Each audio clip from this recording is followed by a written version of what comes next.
Instalocs are the fastest way to get mature locks.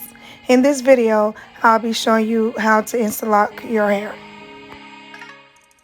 The first and most important part when starting locks is to choose your parting system.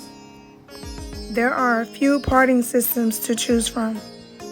There is the diamond parting, C-parting, freestyle, which is also called grab and go, grid pattern, and my favorite, brick pattern. Now, let's get into Instalocking. Start the lock about half an inch from the scalp.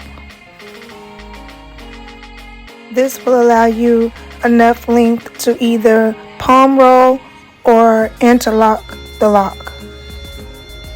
When Instalocking, for me, it's easier to do quick, short motions and twisting the lock as I go. This will help to prevent the lock from being flat. There are 3 different types of crochet hooks that you can use when Instalocking. Those are the 1, 2, or the 3-prong. I prefer to use the 3-prong only because I feel like it makes the job go quicker. When I initially started out though, I was doing the 1 hook and then I graduated to the 2.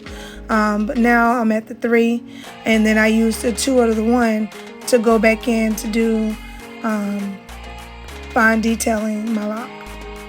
After you have locked your entire head, if done correctly, you should be able to wash your hair the same day. I recommend doing this so that you can see if there's any locks that need to be touched up. Thanks for watching. See you in the next video.